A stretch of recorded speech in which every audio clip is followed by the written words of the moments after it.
হোসেন দোনো ভাইকে ডাকে বলে, হাসান রে, হোসেন, তোমরা দোনো ভাই আমার দিকে এসো, দোনো ভাই আমার সামনে বসো। ও হাসান হোসেন দোনো ভাই আসি বসলেন, দুজনকে আদর করে যত্ন করে। হাসান বলে, মা, আজকে আমার দোনো ভাইকে এত আদর করো কেন মা? মা ইয়ার আগে তো কোনোদিন এমন করে আদর করেন নাই। কইছে, বেটা রে, তোর নানা মারা যাবা আজকে 6 মাসের কাল হয়ে যায় রে বেটা। আমি ফাতেমা, সময় নাই পৃথিবীর জমিনে থাকা, তোমরা 2 জন আদরের কলিজার টুকরা। বেটা রে, আজকে জনমের আদরটা করে যাই, কবরে গেলে তোমাকে আদর করবে। দোনো ভাই কান্না শুরু করে দিলেন। হযরত ফাতেমা এত সুন্দর করে পানি আনিয়া দোনো ভাইকে গোসলের ব্যবস্থা করে দেয়। হোসেন বলে, মা গো, আজকে আমাকে এত যত্ন করি কেন আম্মা গোসল করে দেন?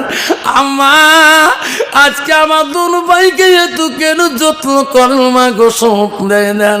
মা ইয়ার আগে তো কোনোদিন এইরকম যত্ন গোসল দেন নাই। হযরতে ফাতেমা বলছে, রে বেটা,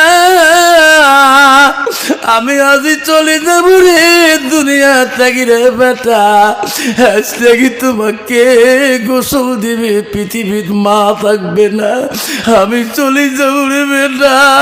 আজকে জন্মের গোসলটা দিয়ে যায় পৃথিবীর জমিনে মা করে ডাকিল আর মা পাবা না।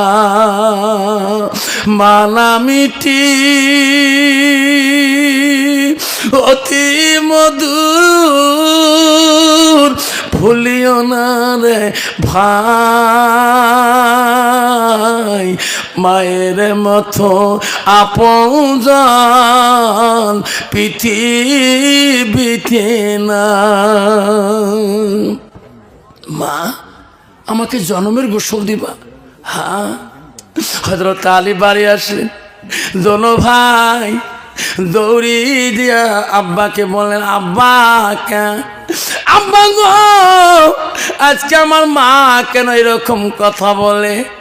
আব্বা, আমার মা বলে জন্মের গোসল দিয়ে দিছে। হযরত আলী বলে, ফাতেমা রে, আমার চান দুইটা তুমি কি বলছো রে ফাতেমা? ও ফাতেমা, দোনো ভাই কেন কাঁদতেছে? বন্ধুরে উঠবেন না, বিয়াদবি হয়ে যাবে আব্বারা। আব্বা, তাহলে তোমার সবচেয়ে পরে বসাক পাড়া জন্মে জীবন দাওয়াত নেব না। আব্বারে 10টা মিনিটের জন্য আপনারা হাতে পাইন ধরে বলে যান। হযরতে আলী ফাতেমাকে বলছে, ফাতেমা রে, আমার আদরের সন্তান দুইটা তুমি কি বলছো রে বিবি? দোনো ভাই কেন ইনয় বিনয় ভাবে আমার কাছে কাঁদতেছে?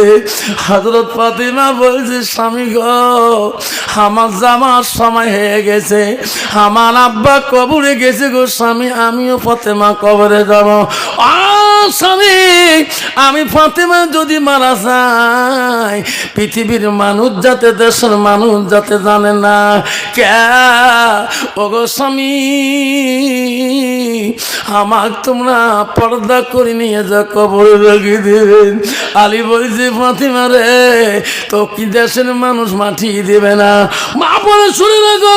হযরতে ফাতেমা আলীকে বলছে, ও স্বামী গো, আমি ফাতেমা এমন পর্দায় ছিলাম, কত বিদিন না সারা কাফেররা আমাকে দেখার জন্য চেষ্টা করতো, আমার জন্মের মধ্যে আমাকে দেখতে পারে নাই। ওগো স্বামী, আমি যেদিন মারা যাব, কত বেঈমান না সারা মুসলমানের রূপ নিয়ে, ওই রকম টুপি পরি পরি মুসাল্লি ভাসি নিয়ে আমার